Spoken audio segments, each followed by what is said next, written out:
those of you that came out. A lot of people out for the holidays, probably this weekend and next weekend as well.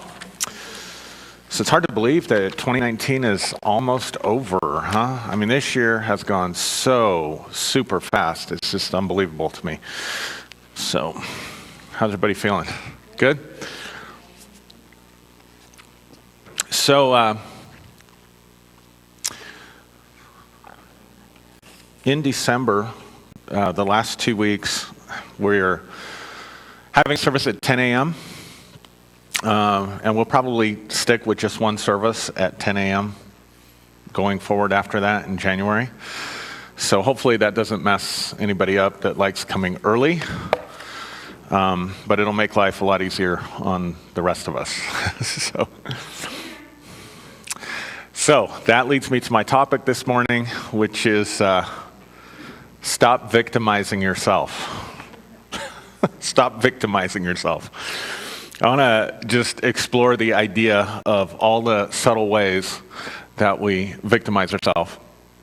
Because the moment that you do that, the moment you victimize yourself in any way, is the moment you surrender your power. And the moment you surrender your power is the moment that you cease being. The moment you surrender your power is the moment that you cease being. And here's what I mean by that.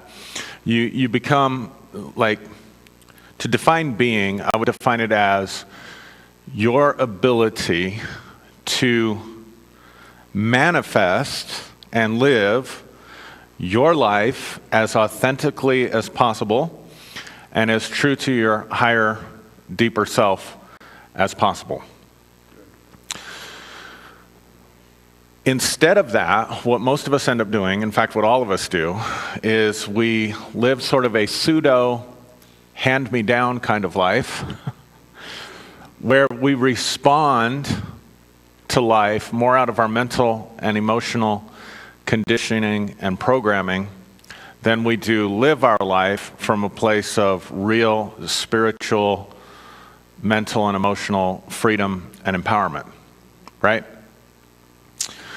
So, for example, if you just think about all the different ways that you respond, and then think about your choices. Think about how much your choices are merely the byproduct of your circumstances or of your environment. To a large degree, to a very large degree, we are byproducts of our environment. Right? So if you got some bad news, you got up tomorrow morning, and I'm trying to think of some mildly bad news. I had an illustration in mind, but it flew the coop. So you can fill in the blanks. What? Pet rock died? Yeah. You'd have to be awful attached to that pet rock, but yeah, think about anything that you have a formed attachment to, right? Mildly bad. I'm not talking about, person closest to you in the world broke your heart or somebody died, but mildly bad news, your car broke down, something, right? And you think about how you're going to respond to that, or you find out someone's been gossiping about you, or somebody's been that you trusted has been blackballing you or whatever behind your back to the boss to try to get the promotion ahead of you, or whatever the case may be, right? Those kinds of things that go on in life. And think about your response to that, right? You're not going to be happy. You're going to be angry, whatever. You're not really choosing how you get to feel or how you express yourself in that moment. That choice is, in essence, being made for you by whatever kind of negative circumstances have come against you, right?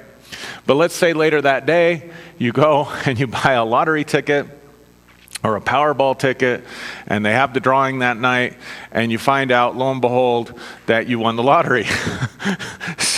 So at 9 a.m., you're upset because you found out something at work was going on, and somebody else was getting the promotion ahead of you, and they'd been bad-mouthing you around the office, and everybody had believed the bad-mouthing instead of trusting your character, and so you're all upset and worked up and responding to that, and then you end up buying a Powerball ticket, and you win the Powerball, and now all of a sudden that stuff doesn't matter. Right? So which is the authentic you? Which is really authentic? Which is an expression that's coming from you that you're actively actually choosing and willing for your life and willing as your expression? And how much is just the programming that you've been given for happiness, for whatever, and you're just getting your buttons pushed? I mean, some of us, people can dial us up like a phone number, right? And there are some people, for whatever reason, they get enjoyment from that. I find myself in that category whenever I talk to fundamentalists these days. Because I know exactly the right things to say to push their buttons. And how do I know the right things to say to push their buttons? Because I once was there, and I know what pushed my buttons when I was there. And since I can recognize that conditioning and that programming, and I'm no longer in that box, you can no longer dial that phone number, right? And sometimes, if I get frustrated, it's like transference. I'll get frustrated at something over here, I'll just get on Facebook. If you ever see me go manic on Facebook with like a bunch of posts about whatever that's triggering religious folk, then just know that I'm transferring, and it's my coping mechanism. Because what I'm going to do is take my frustrations out on people who respond to me in unkind manners rather than the people I'm really upset with, or whatever the case may be. But you get it. So we all have these ways in which we just are conditioned and programmed. And if we are going to be able to exert positive change for our life, and here's how I define positive change: finding out what it is that you want at your highest will, at your highest level of desire, at your highest values, let's say. So much of what we do at lower level values. So for example, how many of you could use more money for something? I'm trying to pick something we can all relate to, right? How many would like more money? So we can think to ourselves, let's just say hypothetically, I want $1 million. Let's say that you come out, you say, okay, I believe I can change my life. You've been listening to me, you've been listening to Tony Robbins, whoever else. You're like, okay, I can make things happen for myself. You've been listening to stuff on the law of attraction or faith or whatever you listen to, and you think, okay, I can make a difference, and I genuinely believe that I can bring in $1 million, and I'm going to start believing for $1 million, or attracting $1 million, or I'm going to manifest $1 million, or I'm going to, apply whatever program to this because I'm going to have $1 million. Well, that is a very low level will and desire, really, truly. Because you have to ask yourself, why do you want $1 million? You aren't even getting into your value system until you ask yourself, why do you want $1 million? You want $1 million so it can just sit in the bank and you can say, I have $1 million? There are some people, believe it or not, who get a lot of ego satisfaction out of telling people that they have $1 million. Or whatever the case may be, flashing cash around, whatever the case may be. But then they have to ask themselves, what is it in me that wants to look good to other people because I've got money? So now you're butting heads up back against an insecurity. So when I'm talking about don't victimize yourself, here's what I'm saying. You can have $1 million in the bank, but if your reason for having the $1 million, or you're using that to feel superior to other people and let other people know how wealthy you are, let other people know how much more superior you are than them, or whatever the case may be, let everybody know that you were the biggest giver, you were the most generous, whatever the case may be, right? You're actually using $1 million to victimize yourself. Because you haven't addressed the root issue, which is the insecurity that's causing you to need the $1 million to feel superior in the first place, which means other people are still pushing your buttons. You're still at effect. You're still victimized, right? So you start exploring, okay, well, why do I want $1 million? Well, maybe you are at a place financially that you haven't been able to pay your bills. Some people find themselves in that position. And so maybe you say, I want $1 million so I don't have to worry about paying the bills. Well, why are you worrying about paying the bills? Well, I don't have much peace if I, have bill collectors calling me. I don't have much peace if my kids can't eat. I don't have much peace. So wait, now, are we looking for stability then? Are we looking for peace? So is it peace that you really want? Is it stability that you really want? Now, you'll get a lot farther at accomplishing your goal if you can identify what you really want. See, if you say, I want stability, that's what I want right now, then you can sort of tune your dial, if you will, to what do I need to do to become stable? What do I need to do to attract stability into my life? How much do I need to make? Now you can start getting specific. How much do I need to make? I'll give you an example early on in my 20s. Working for a particular outfit that's since gone bankrupt, but I won't mention it anyway, the name anyway, because they had a lot of what I began to consider unethical sales tactics, and I was getting sucked into that because at that time I needed I needed to feel like one of the top salespeople in the region or something to feel better about myself. See how I'm victimizing myself? So I'm working hard because I need that affirmation or whatever from achievement because of insecurities inside myself. That's what's really going on, right? So I find myself compromising my higher level values, basically lying to people and whatever in order to get the sales, to get the numbers, to get the money, first of all, because we needed that at the time to live. The money, first of all, but then the job security, second of all, because at one point, we had to sell those warranties. Anything you buy, they sell you the warranties, and I was like third in the region or something and selling the warranties. But I would oversell, and then the company itself would underdeliver, and I would excuse it away. Well, it was the company that underdelivered, not me. Are you tracking with me?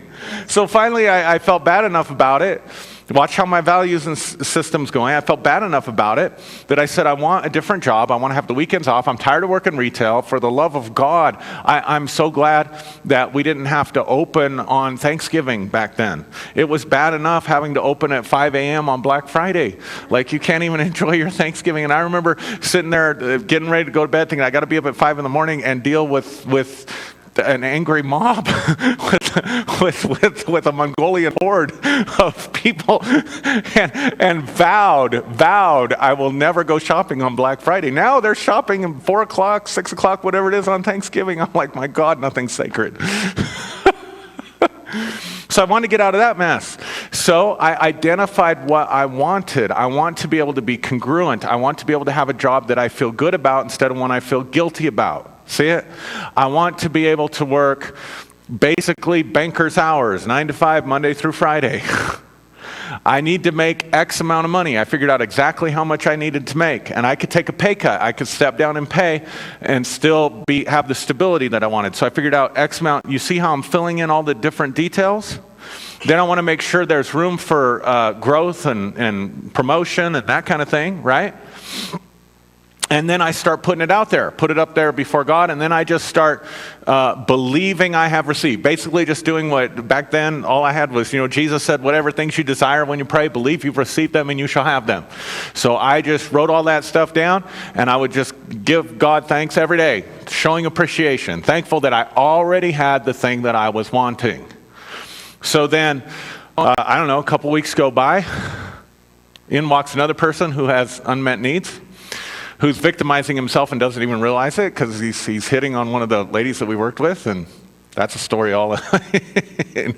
So, some people should just, when it comes to relationships, should come with warning labels. Or at least references. Let me talk to the last 5 people you dated or whatever. Of course, if they were crazy, they might give you a bad reference. Anyway, life can be messy, right? So this guy walks in, he starts liking it. So he's showing off that he's this big shot for the company, one of the bigger employers. I think at the time it was second or third largest employer in Pueblo, probably third largest employer in Pueblo. And he's showing off, blah, blah, blah. And I saw my end. And here's how I thought, honestly, This guy needs to look like a big shot in order to impress her. So I'm going to take advantage of that. So I kind of stepped in and subtly sort of said, I'm really telling on myself, subtly sort of said, man, you must have a lot of influence there. I bet you could help me get a job. Oh, give me your resume. All right, so I bring in my resume. So I end up landing the job, all right? I end up getting the job. It's exactly what I need. Monday through Friday, vacations, opportunity. I got promoted twice in 3 years. Got several raises during that time. Exactly the amount of money that I wanted, even though they didn't start people at that amount when they started people. They started them lower than that. It was everything I had put out. Now, here's the interesting thing. What I found out was this guy that I gave my resume to, the boss of the department I was ended up employed in, could not stand him. He literally handed him my resume, and the guy said this. He said, if that guy is recommending this guy, I don't want this guy to work for me. And he crumbled it up and he threw it in the trash. And one of the other, wasn't even a manager at the time, just one of the supervisors that worked under the manager, went and dug it, literally told me she dug it out of the trash because she liked it, waited for him to go on vacation because he was going in a couple weeks, and he left them in charge of the interview process. She got a hold of HR, said, we want to interview this guy. I came in, and they started me $1 an hour higher than everybody else started because I told them that's what I need in order to work for, because I'd already had it out there and laid the groundwork for it. So what am I saying? I'm saying when it comes to money, when you identify what you really want and what you really need that money is going to give you, and start working in that direction, then money's not the issue. See, we make money the issue. I don't have enough money. I don't have money. I need more money. Why do you need more money? Is it, do you want the freedom to be able to live your life the way you want to rather than punching a time clock or whatever the case may be? Do you see what I'm saying? And everybody's value system is different, but you've got to find those higher level values. I want more freedom in my life. There are some people that freedom is more important to them than, let's say, possessions. So they're able to live a minimalist life so that they can have freedom, right? There's other people that they want the security and whatever, and maybe they appreciate possessions or things. There's no right and wrong in this, but I'm just saying people can want the same amount of money down here at this level. They can all say we want $1 million, but there can be layers of motivation behind why they want it, and the question becomes, what is the thing that the money is going to bring me? That's what I really need to target. And when you get to those higher level values like integrity, freedom, security is certainly what I would consider a higher level value. Peace of mind. Now you're operating at a higher level. See? Make sense? Now you're expressing your power. Now you're putting forth your higher will of what you really want. Your higher will doesn't want $1 million. Your higher will wants freedom. Your higher will actually doesn't want phony affirmation from people, because here's the thing, we have a need in relationship to feel connected and honored and valued for who we are. Nobody ever felt satisfied receiving connection that they knew they had to buy or perform for. It doesn't matter whether it was in an intimate relationship or receiving community honor. You get it?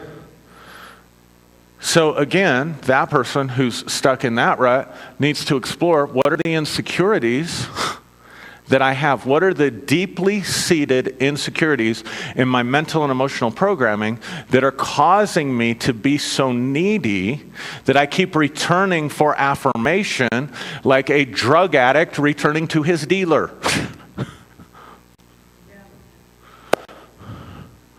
There are some people that just get off on that new relationship energy. You know what I'm talking about? Like the first few, oh my gosh, and you know, like when the person's just hung the moon or whatever, you know, 3 years later they say that their halo fell off and they felt like Lucifer from heaven. And now they're the gatekeeper to the portals of hell, but relationships never start out that way. Right?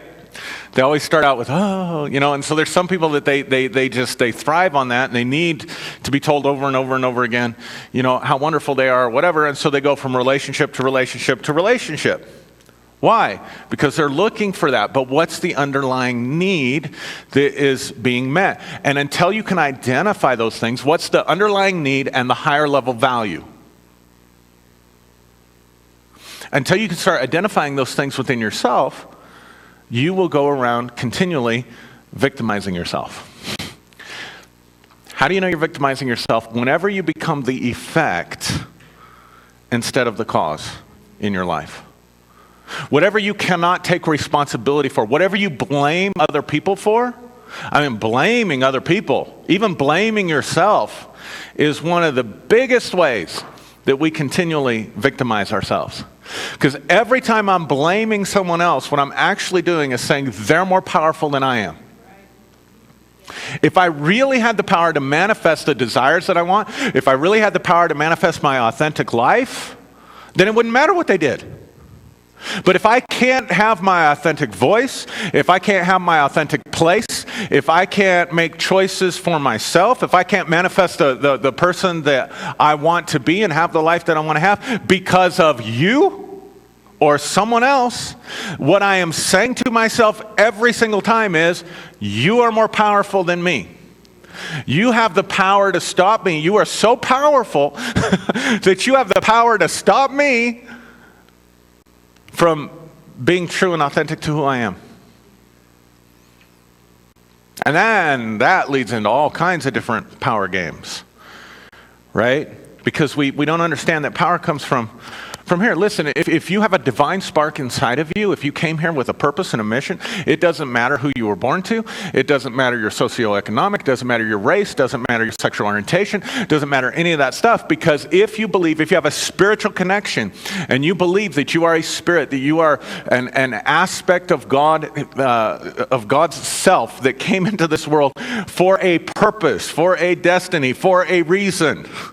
If you can believe that, then, and if you can believe that you had some participation in that, some choice in that, why would God stick you in something with no choice and then tell you you have free will?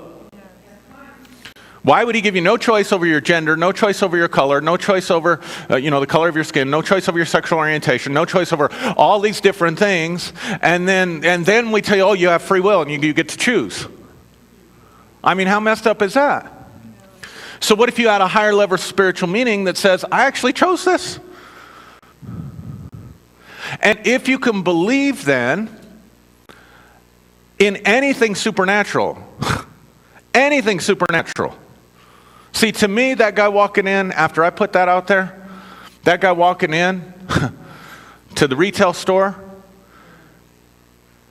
that was a supernatural connection. And just in case I doubted it, I found out later that they weren't going to hire me because I gave it to that guy. Because I gave my resume to that guy. Think about that. Yes.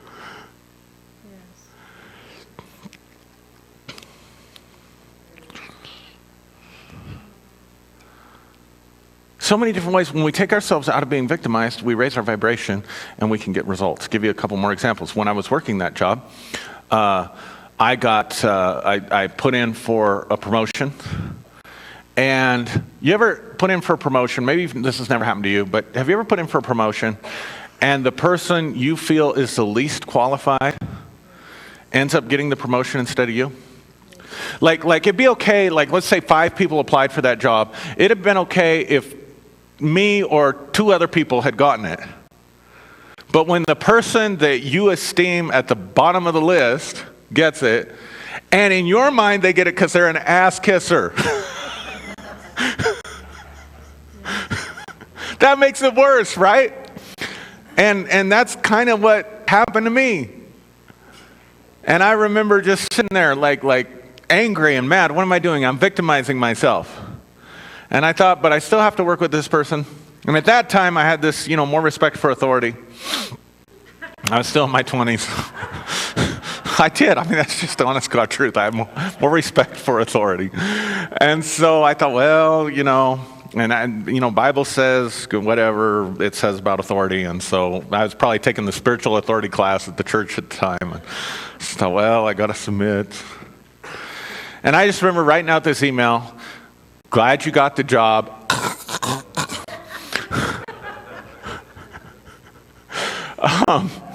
Anything I could do to help support you and make you successful, I'm willing to do. And And I'm sitting there looking at it. I just remember the Spirit of God, like just the Holy Spirit speaking to me and said, "Now mean it." And I remember, okay, adjusting my attitude, right? And sending that off. And I didn't have to deal with that person. But 8 months later, I think within 8 months, maybe even less time than that, might even been less time. I think it's probably less time than that. Probably just a few months. The manager of the department quits. And when the manager quits, see, if you got where you got by having your head so far up to managers, you get it. I'm talking to adults, right? Then when that person leaves, you're like, crap, right? So then that person quit as well. So now there's a new opening. Do you think Aaron is going to apply for that new opening? Hell no. This damn place, they screwed me over last time. They're probably going to screw me over again. Watch how I'm victimizing myself. I'm not going to do that. I'm not going to put myself through that again. Why? Protecting myself, right? But at the same time, victimizing myself. And so one of the other supervisors came and said, "I saw you didn't put in for the job." And I said, "Nope." They said, "Well, the person who was the boss's boss, so like about as high up as you could get under the person who ran the whole thing, right, was really impressed with your interview and was really hoping that you would apply." That's called divine intervention, because I was so busy victimizing myself. So I put in my resume, got the job, got a raise. A few months later, they decide they're going to close down the company. But now here's the interesting thing. They were going to give us retention bonuses and severance packages. So I got all my retention bonuses and severance packages at the higher rate of salary than what I would have if I had just victimized myself. And right? I remember, how many of you know Julie loves dogs? So I don't know. This dog that we got, loved this dog. We had it for 14, 15 years. But when we got this dog crossed the border illegally. I'm just saying. And, but she was a cute little puppy, and it was our first dog that we had. And I remember it was wintertime, and I'm driving home from my job that I got the promotion, big shot, right, in my little white Nissan. And I'm driving home, and I see Julie walking down the street, and she's just bawling. And I stop, and I'm thinking somebody died. And I should know better by now, because, Julie, she just has this thing with animals, right? Like, when we lived out in another part of Pueblo West where we had a ton of rabbits, I would come home, and she would be inconsolably crying on the sofa. And immediately, like, my heart is in my throat, and I'm like, somebody died. What happened? Like, there's terrible news. And she's like, and she can't get it out. And I'm like, because like that just increases my anxiety, the waiting and the not knowing, which for the love of God, what happened? Finally, she spits it out. I ran over a rabbit. I ran over a rabbit on my way home. Are you kidding me? Put me through all that because of a rabbit? So anyway, so she's crying, so I'm pull over. What's wrong? And I'll never forget. She looks at me. She said, the puppy was a girl. She says, somebody took her. And sure enough, you went to our house, and there was this little bike track, this little bike pulled up to the gate, and then you see these little puppy tracks, and then you don't see the puppy tracks anymore, and you see the bike take off. Some little kid, right? So we go around, we put up stuff all over the place, and Julie's just like mourning the loss of this puppy for weeks. We'd had our picture up for weeks and things like this. And so I'm angry. You want to know how you're victimizing yourself? What makes you angry? Because you never get angry about something that you don't first feel like has power over you. You don't have to rise up and respond to something with force and power unless you believe that it's an obstacle, unless you believe that it's a threat.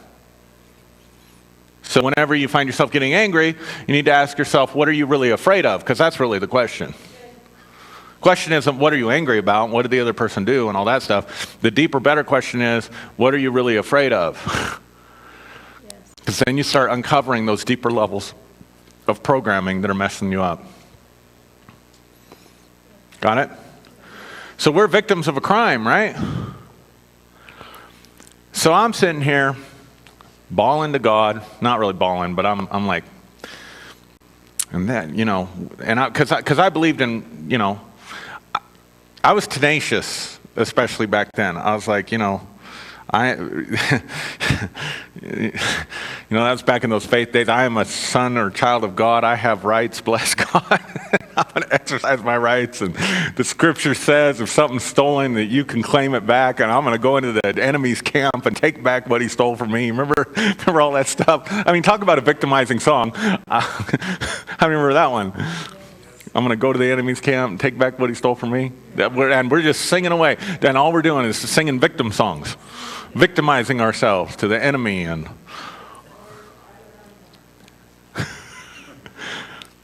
so I'm like, I'm going to get that puppy back. You know, I'm praying and believing God and all this stuff and claiming my rights. And I'm going to take back what the devil stole and all this. And I'll never forget again, the Holy Spirit spoke to me and said, you are more upset. He said, you are more upset about losing that dog than you are about the child who stole the dog, who has now a destructive pattern beginning in his life because he took the dog and got away with it. You are valuing that dog over that human life. The Spirit has a way of jerking the slack out of you, doesn't he? And I could see it. I got a revelation of it. And so I said, okay, I'm sorry, Lord. And I just started to pray and intercede for the child, praying for the child, praying that pattern, that not take him down a bad path, that become a habit and repetitive, and that he would learn something from a good place in my heart. Right? It had been weeks. That dog had been gone for weeks. I'm not even exaggerating. The very next day, I get home from work. Julie's not home yet. I get a phone call from this lady, and she says, are you the ones with the picture of the dog? And I said, yes. And she said, well, I think we have your dog. And I'm thinking, my dog got run over, or, I mean, that dog is gone. It had been weeks. Big man of faith and power. And I said, well, let me take a look at it. Let me give you my address. They're like, now the address wasn't on the posters. She says, actually, we're right outside your front door. Which means the kid had to have confessed where he got the dog. Weeks after the fact. Sure enough, open the door. They give us back the dog. I hide the dog from Julie in the bathroom. She was thrilled to have her dog back, and life was good. But do you see the shift that had to take place? As long as I was just victimizing myself, oh, this is terrible. See, there's no power in that. But when you can stop victimizing yourself and ascend and work with things at a higher level, so praying for that kid and his well-being was coming from a higher, more empowered place. That's why blessing your enemies is sometimes the most empowered position to take. If I don't let you be my enemy, I take all your power away.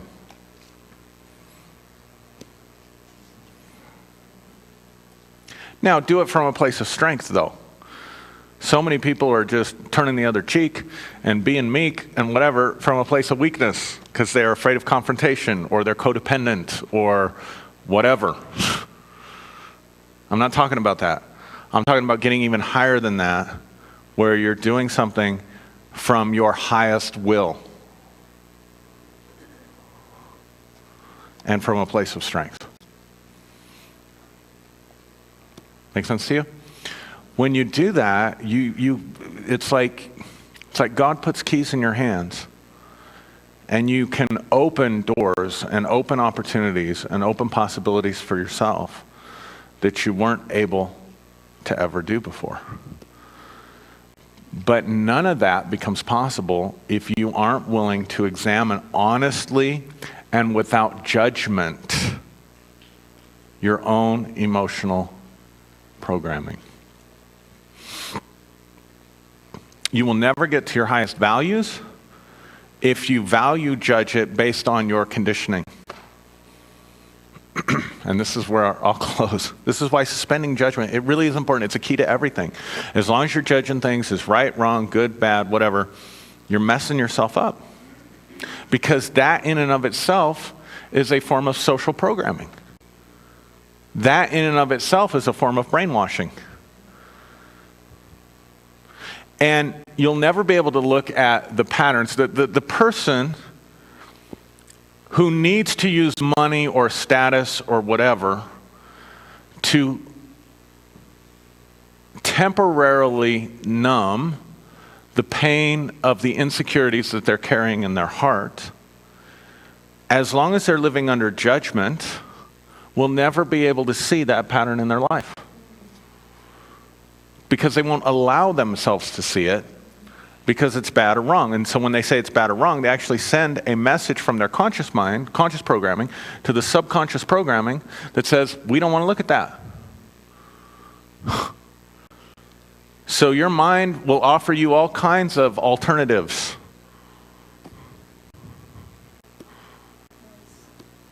Until you suspend judgment. And understand that that's just conditioning. So if you value judge your values, so in other words, if you congruently internally know, I want material possessions because I value comfort and beauty and security. See, the minimalist that values freedom, they may be happy to just buy a RV and we're off. We can just pick up steaks anytime we want. Look at the freedom in that. That's their highest value. So they figure out maybe when they start honoring that, they find a pathway to that where they can make money doing whatever. Create a YouTube. Some of these YouTube channels, some of these get things that my kids watch on YouTube, and these people live in massive homes and drive nice cars, and they got like 300,000 subscribers, 1 million hits on their videos. They're making as much as, think about that. All the advertising dollars coming to them, right? So I'm just saying, it's possible. And then you could do that from anywhere, let's say. So you get in your RV, and let's say you just need to keep your RV going and feed yourself and whatever, you just need $30,000 a year, whatever it is. You find a way you work for a few months, mow lawns over the summer or something, and then you head south for the rest of the year. But you're happy because that's your highest value. Somebody else maybe values comfort. Like, if that's your value, I'm just going to tell you right now. Like, if you're happy living in an RV, from where I sit, you do not value comfort as much as I do. Let me just put it that way.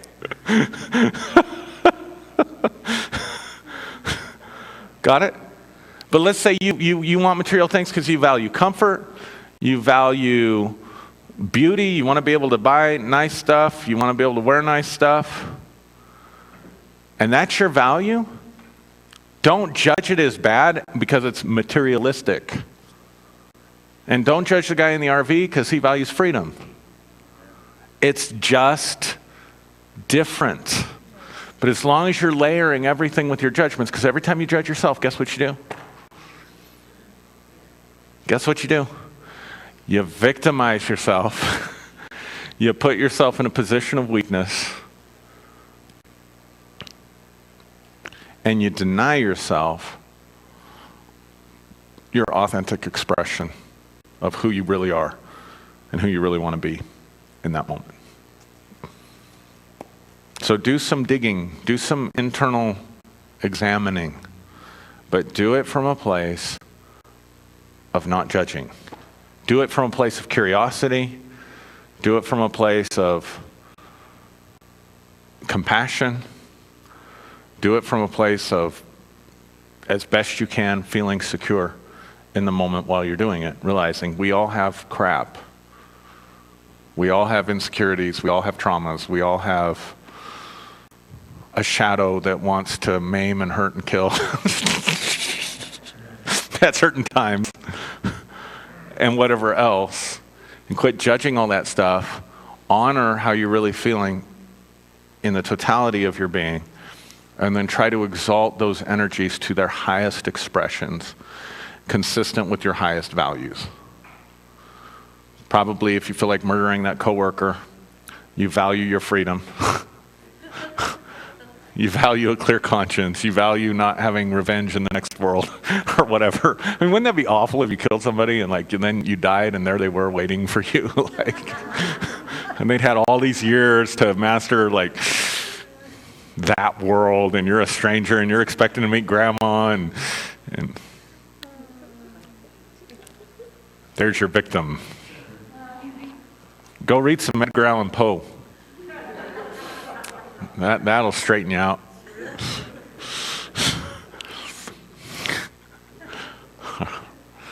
Does that make sense to you? Does that help you a little bit? I hope it does. God bless you. Have a great day. Thanks for listening.